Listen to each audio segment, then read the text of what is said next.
എന്നാ പിന്നെ ഞാൻ പോയിക്കോട്ടെ, വേറൊന്നും പറയാനില്ലല്ലോ. ദീപ,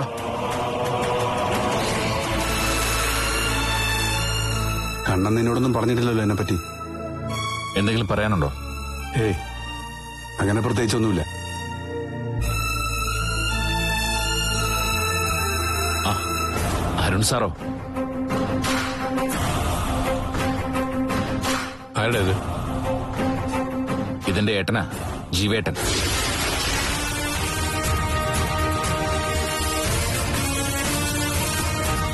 ആള് വലിയ ഡോക്ടറാ. പക്ഷേ അമ്മ മരിച്ച ശേഷമാ എന്നോട് സ്നേഹം തോന്നി തുടങ്ങിയത്. ഇതാരാ? കണ്ണേട്ടനുണ്ടല്ലോ, ആ കണ്ണേട്ടന്റെ അനിയത്തെ കല്യാണം കഴിച്ചിരിക്കുന്നത് അരുൺ സാറാ. ഇവിടുത്തെ കൃഷി ഓഫീസറാ. എനിക്ക് കണ്ണേട്ടനെ പോലെ തന്നെ. പരിചയപ്പെട്ടതിൽ വളരെ സന്തോഷം. എന്നെക്കുറിച്ച് ദീപൻ പറഞ്ഞാണല്ലോ നേരത്തെ തന്നെ. സാഹചര്യങ്ങൾ കൊണ്ട് അനിയനെ സ്നേഹിക്കാത്തൊരേട്ടൻ. അങ്ങനെ വേണമെങ്കിലും പറയാം. എന്നാ കാണാം. ഓടേടാ.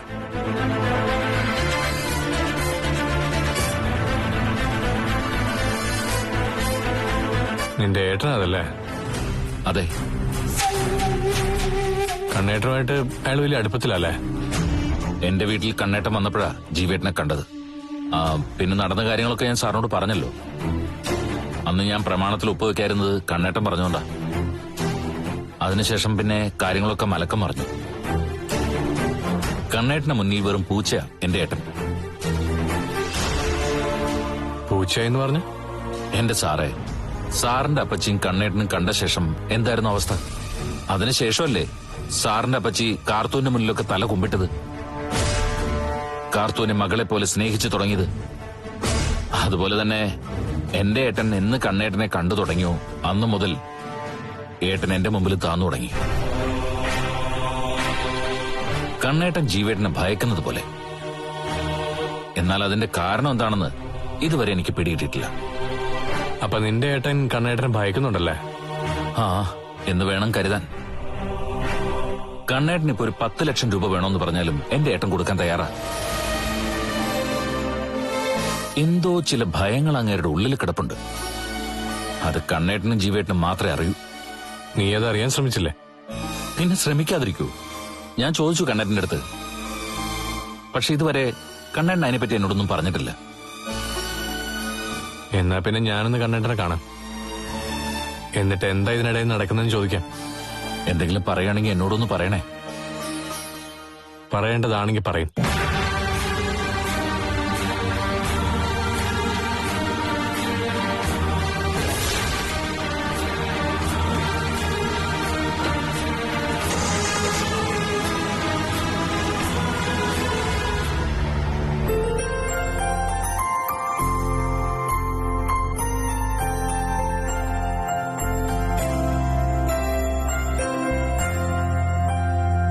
കണ്ണേട്ടൻ എന്താ മൊബൈൽ ഓഫ് ചെയ്ത് വെച്ചിരിക്കായിരുന്നോ? അല്ലടേ, ചാർജ് തീർന്നുമായിരുന്നു. ഇപ്പൊ ചാർജറിൽ കുത്തിയിട്ടതാ. അരുൺ എന്റെ മൊബൈലിൽ വിളിച്ചിരുന്നു. കണ്ണേട്ടനെ വിളിച്ചിട്ട് കിട്ടിയില്ലെന്ന് പറഞ്ഞു. അത്യാവശ്യമായിട്ടൊന്ന് കാണണമെന്ന് പറഞ്ഞു. എന്തിനാ? ഇടയ്ക്ക് കാർത്തുമായിട്ട് ചെറിയ പിണക്കമൊക്കെ ഉണ്ടായിരുന്നു. ഇപ്പൊ അതൊക്കെ മാറിയെന്ന് അറിയാൻ കഴിഞ്ഞത്. ഇനി എന്തിനാണോ എന്തോ വിളിപ്പിക്കുന്നത്.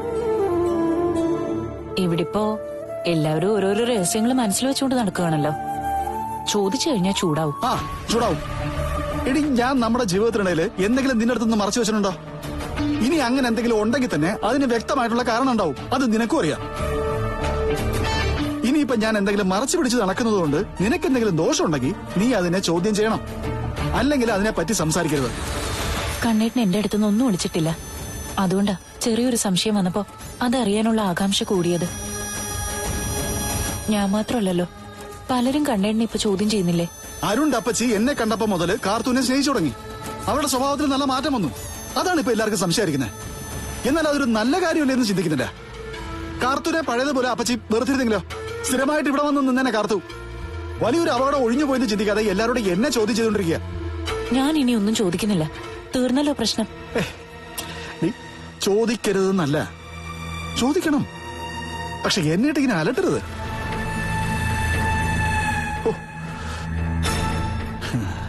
അരുൺ ഇത്ര അത്യാവശ്യമായിട്ട് എന്നെ കാണണമെന്ന് പറഞ്ഞ എന്തിനായിരിക്കും? രഹസ്യമായിട്ട് എന്തോ ചോദിക്കാനാ? അല്ലെങ്കിൽ പിന്നെ ഇങ്ങോട്ട് വന്നാ മതിയല്ലോ. അങ്ങോട്ട് ചെല്ലാനാണോ പറഞ്ഞേ? ഒന്ന് വിളിക്കാൻ പറഞ്ഞു. ഇത്തിരി ഗൗരവത്തിലായിരുന്നു സംസാരിച്ചത്. അരുണിന്റെ മനസ്സില് എന്തെങ്കിലും കടന്നു കൂടിയിട്ടുണ്ടെങ്കിൽ അതങ്ങ് എടുത്തു കളയണം കണ്ണേട്ട.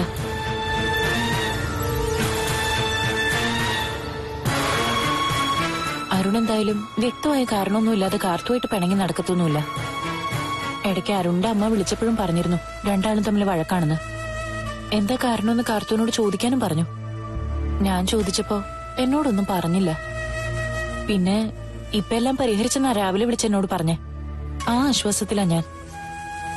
അതിനി നമ്മളെ സമാധാനിപ്പിക്കാൻ വേണ്ടി പറഞ്ഞതാണോന്നും അറിയില്ല. എന്നാ ഞാനിപ്പോ തന്നെ അരുണിനെ വിളിക്കാം. നിന്റെ ഫോൺ നീങ്ങന്നേ.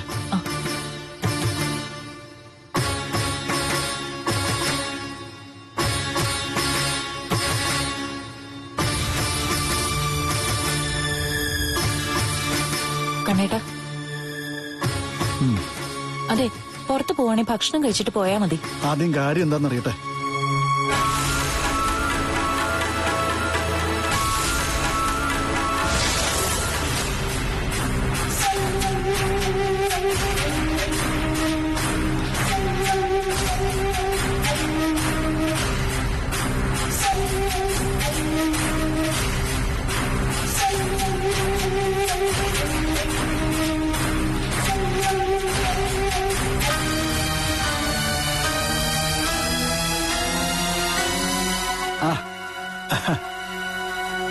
ഞാൻ ആദ്യമായിട്ട് കാർത്തൂനോട് പിണങ്ങി. ഞങ്ങൾ തമ്മിൽ നല്ല വഴക്കായിരുന്നു. അവസാനം അയാൾ എന്നെ അറിയിക്കേണ്ടതൊക്കെ അറിയിച്ചു. ജീവൻ ആരാണെന്നും പറഞ്ഞു.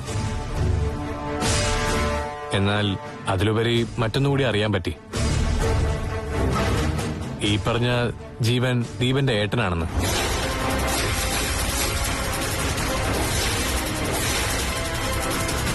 അവനുമായി അയാൾ സംസാരിച്ചിരിക്കുന്നത് ദൈവം കൺമുമ്പിൽ കാണിച്ചു തന്നു. അരുണും ജീവനും തമ്മിൽ സംസാരിച്ചോ? ജസ്റ്റ് ഒന്ന് പരിചയപ്പെട്ടതേ ഉള്ളൂ. അരുണിന്റെ അപ്പച്ചിയുടെയോ സ്വാമി സാറിന്റെയോ കാര്യം വല്ലതും ജീവനോട് പറഞ്ഞായിരുന്നോ? അവർക്ക് അയാൾ ഇഷ്ടമല്ലല്ലോ, അതുകൊണ്ട് അതേപ്പറ്റിയൊന്നും ചോദിച്ചില്ല. പക്ഷേ കണ്ണേട്ടനോട് ഞാൻ ചോദിക്കാം, ആരാണ് ഈ ജീവൻ?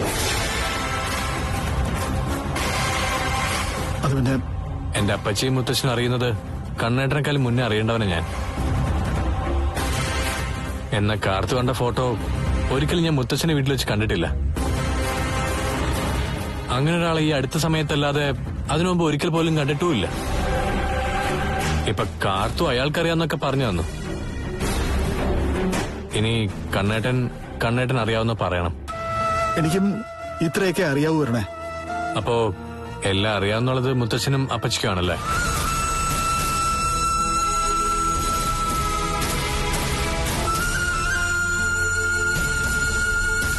മുത്തച്ഛനോട് ഞാനൊരു ദിവസം അയാളെ പറ്റി ചോദിച്ചിരുന്നു.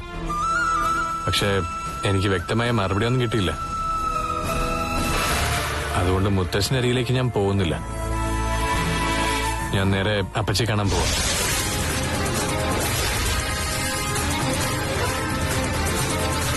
എന്നിട്ട് അപ്പച്ചിയോട് ചോദിക്കണം ഇതേ ചോദ്യം, ആരാണ് ജീവനെന്ന്.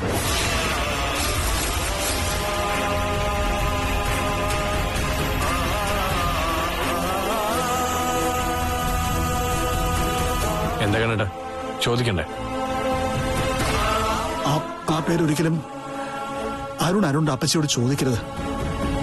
എന്താ പറഞ്ഞാല്? അയാളുടെ പേര് പോലും ചോദിക്കാതിരിക്കാൻ, അയാളെ കുറിച്ച് പറയാതിരിക്കാൻ അപ്പച്ചിയും അയാളും തമ്മിൽ എന്താ ബന്ധം? അത്ര നല്ലതല്ലാത്ത ചില ബന്ധങ്ങൾ ഉണ്ടായിരുന്നു, അതുകൊണ്ടാ ചോദിക്കരുതെന്ന് പറഞ്ഞേ. എന്നാ പിന്നെ ആ ബന്ധം എന്താന്നുള്ളത് കണ്ണേട്ടൻ പറഞ്ഞതാ. ഞാനിപ്പോ അരുണിനോട് എന്താ പറയേണ്ടത്? എന്താ പറയേണ്ടെന്നുള്ളത് കണ്ണേട്ടൻ അറിയില്ലേ? ഇത്തരം കാര്യങ്ങളൊന്നും മനസ്സിൽ വെച്ചുകൊണ്ട് നടക്കാൻ പറ്റില്ല കണ്ണേട്ടാ. അതുകൊണ്ടാ കാർത്തിനോട് പോലും ഞാൻ ഉടക്കിയത്. ഏതായാലും ഈ ജീവനെ പറ്റി അപ്പച്ചിയോടും ശരത്തങ്ങളോടും ചോദിച്ചേ പറ്റൂ.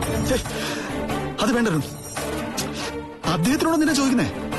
അല്ല, അങ്കിളിനും അയാളെ അറിയാൻ സാധിക്കുമല്ലോ. ഒരിക്കലുമില്ല.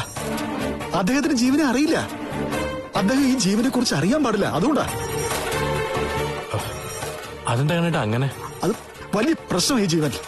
ആ പേര് പോലും അപ്പച്ചിക്ക് കേൾക്കുന്ന ഇഷ്ടമല്ല. എങ്കിൽ പിന്നെ അതിന്റെ കാരണം ഒന്ന് വ്യക്തമാക്കി കൂടെ? എന്നോട് പറയുന്നതിൽ എന്താ കുഴപ്പം? അത് പറയാൻ പറ്റുന്നതാണെങ്കിൽ ഞാൻ പറയില്ല അരുണേ.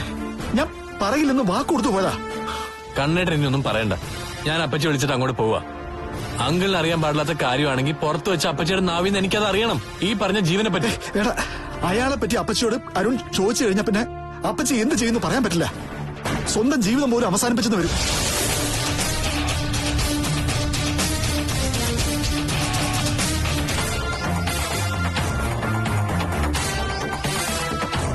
ഇനി എനിക്ക് സത്യം അറിയാതെ സ്വസ്ഥത കിട്ടില്ല കണ്ണേട്ടാ. അതുകൊണ്ട് ഞാൻ അപ്പച്ചിയോട് തന്നെ എല്ലാം ചോദിക്കാൻ പോവാ. അപ്പച്ചിക്ക് അത്രയ്ക്ക് അയാളോട് ശത്രുത ഉണ്ടാവാനുള്ള കാരണം എന്താന്നുള്ളതൊക്കെ എനിക്ക് അറിയണം, അറിഞ്ഞേ തീരൂ. ഇന്നുകൊണ്ട് ഇതിനൊരു അവസാനം ഉണ്ടാവണം. അരുണെ ഒന്ന് നിക്ക്. അപ്പച്ചിയുടെ അടുത്തേക്കാണ് അരുൺ പോകുന്നേ? അതെ. അത് വേണ്ട.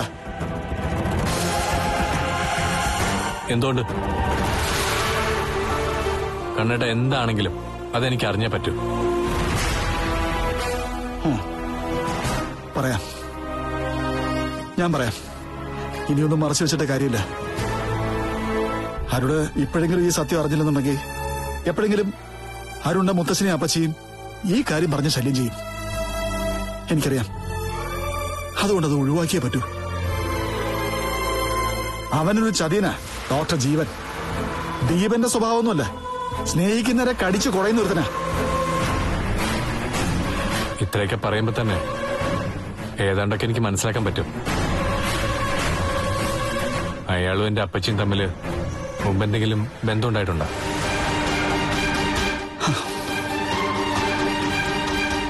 ഒരു കാരണവശാലും അപ്പച്ചിയെ തെറ്റുകാരിയാക്കരുത്, വെറുക്കരുത്. അയാളെ സ്നേഹിച്ചു എന്ന കുറ്റത്തിന് മരണത്തിനപ്പുറം വേദനകൾ അരുണിന്റെ അപ്പച്ചിക്ക് കൊടുത്താളാ ആ ജീവൻ.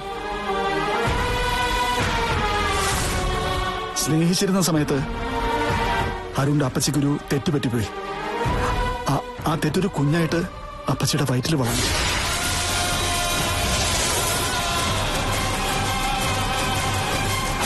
ആ സമയത്ത് ആ ദുഷ്ടൻ അപ്പച്ചിയെ കൈവിട്ടു.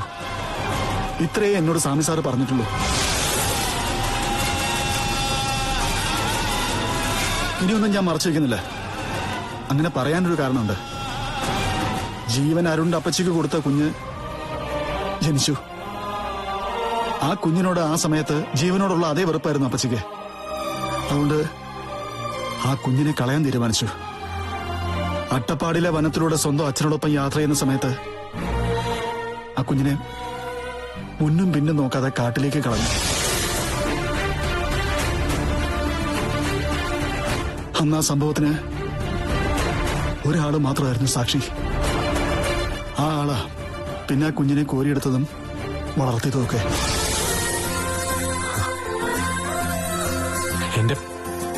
എന്റെ കാർത്തുവാണല്ലേ ആ കുഞ്ഞ്.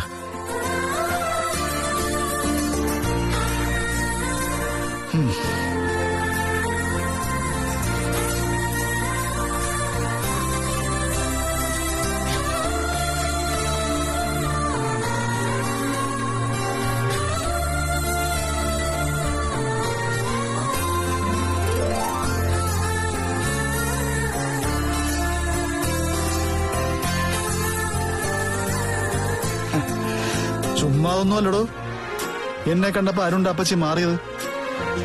എന്റെ മുമ്പിൽ തല താഴ്ത്തിയത് മറ്റൊന്നും കൊണ്ടല്ല, ഈ കഥകളൊക്കെ എനിക്ക് അറിയാവുന്നതുകൊണ്ടാ. സ്വന്തം മകളാണ് കാർത്തൂന്ന് എന്റെ നാവിന്ന് അറിഞ്ഞതുകൊണ്ടാ. മറ്റു മക്കളെ മാറ്റി നിർത്തിയിട്ട് അരുണിന്റെ അപ്പച്ചിയും സ്വാമി സാറും കാർത്തൂനെ സ്നേഹിക്കുന്നുണ്ടെങ്കിലേ അതിന്റെ കാരണം ഇതാ. അവർക്കറിയാം കാർത്തു അവരുടെ ചോരയാണെന്ന്. എനിക്ക് കാർത്തുനെ കാണാൻ തോന്നുക. ഇതൊന്നും കാർത്തു അറിയരുത്.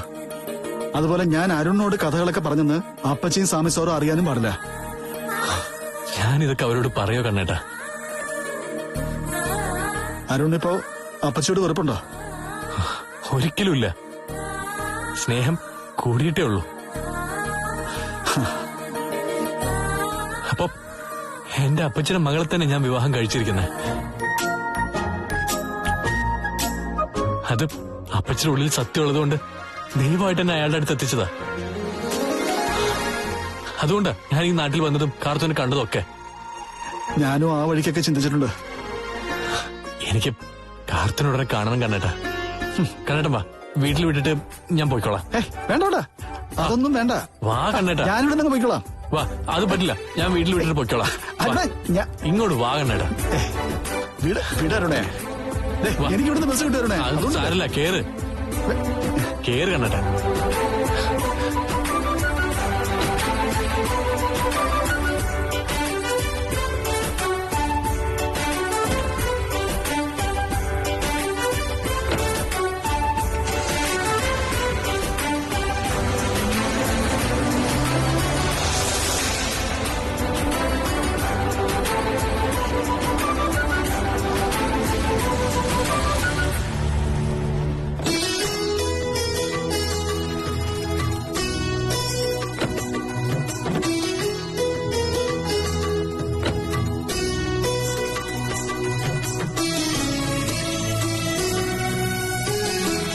കാർത്തു, ഞാൻ എവിടെയാ സാർ?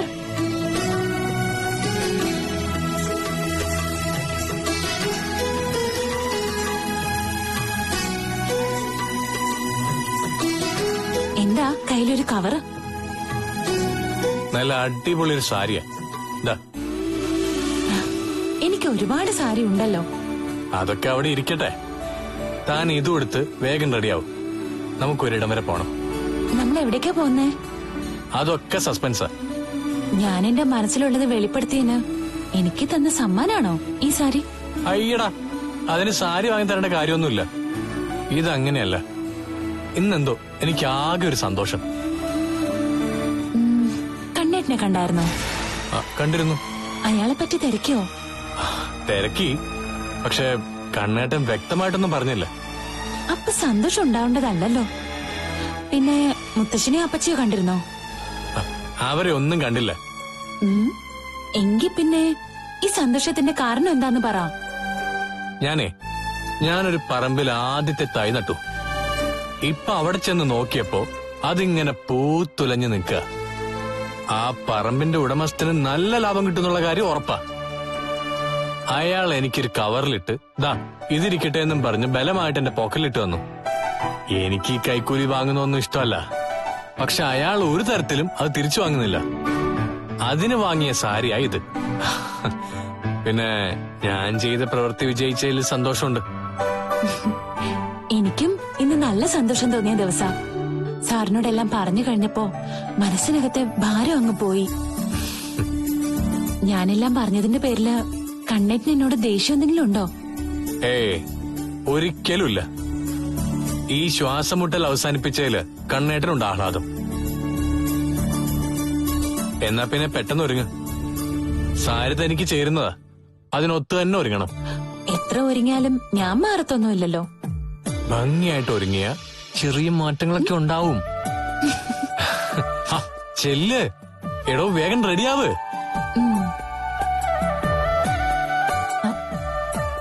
അല്ല, എവിടേക്കാ പോകുന്നേന്ന് ഒന്ന് പറഞ്ഞൂടെ? ഒരു 1.5 മണിക്കൂർ വെയിറ്റ് ചെയ്ത് കഴിഞ്ഞാ എവിടേക്കാ പോകുന്നെന്നുള്ളത് തനിക്ക് മനസ്സിലാവും. ഇന്നിപ്പോ 1 മണിക്കൂർ വെയിറ്റ് ചെയ്താൽ മതി. അതുപോലെ ആയിരിക്കും ഡ്രൈവിംഗ്. നമ്മളെ വെച്ച് മിന്നിക്കാൻ പോവാ. ഇതെവിടേക്കാ? തനിക്ക് സന്തോഷമുള്ള സ്ഥലത്തേക്ക് തന്നെയാ. എനിക്ക് മൊത്തത്തിലൊരാകാംക്ഷ. സാറിങ്ങനെ സസ്പെൻസ് ഇടുന്നുണ്ട്. എന്റെ ജീവിതത്തിൽ ഏറ്റവും സന്തോഷമുള്ള ദിവസമാണെന്ന് ഞാൻ പറഞ്ഞല്ലോ. ആ സന്തോഷത്തിൽ താൻ പങ്കുചേരുക, ചോദ്യങ്ങൾ ഒന്നും ചോദിക്കാതെ. ഞാനൊരു കാര്യം മൂടി വെച്ചപ്പോ എന്തൊരു ദേഷ്യമായിരുന്നു. അതേ ദേഷ്യം ഇപ്പൊ എനിക്കും തോന്നണ്ടേ? എടോ, ഇത് 1 മണിക്കൂറിനുള്ളിൽ തീരുന്ന ദേഷ്യ. അത്രയൊക്കെ സഹിക്കാം. താനിങ്ങനെ സംസാരിച്ചോണ്ടിരിക്കുന്ന പെട്ടെന്ന് റെഡിയായിട്ട് വാ.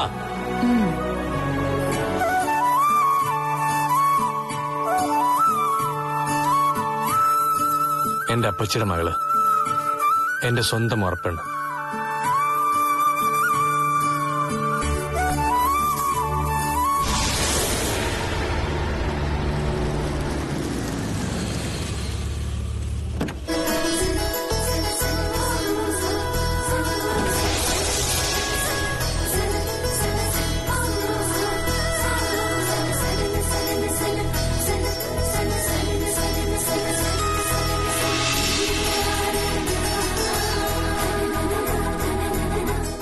അപ്പച്ചി മോളായിരുന്നോ?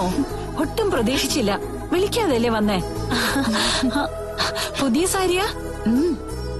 സാറിന്ന് വാങ്ങിക്കൊണ്ട് വന്നതാ.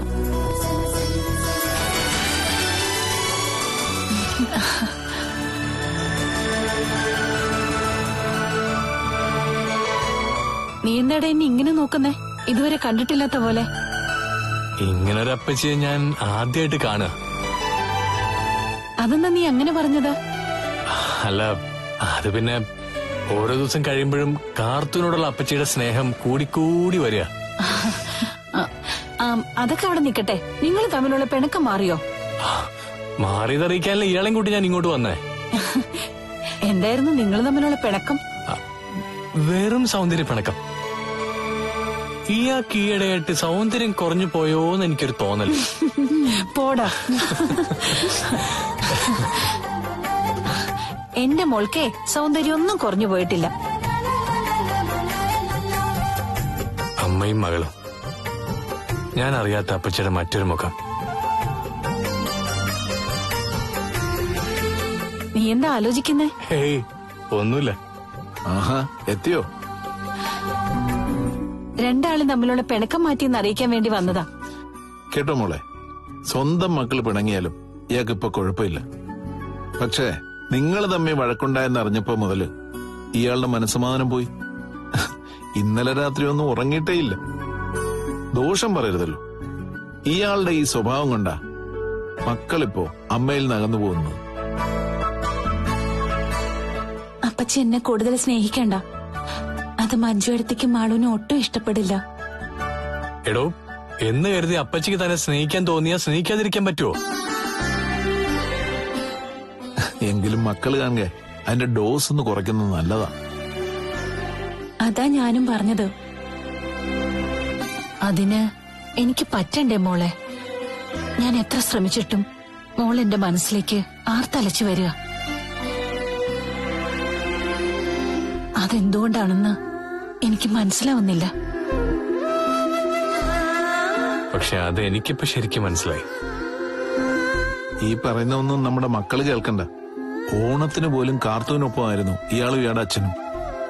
അതിന്റെ ദേഷ്യം ഇതുവരെ മാളൂനും മഞ്ജുനും മാറിയിട്ടില്ല. ഏതായാലും കാർത്തു വന്നല്ലേ, ഇനി വൈകുന്നേരം വന്ന് ഞാൻ വിളിച്ചോളാം. അത്രയും നേരം അപ്പച്ചിക്കൊപ്പം നിന്നോട്ടെ.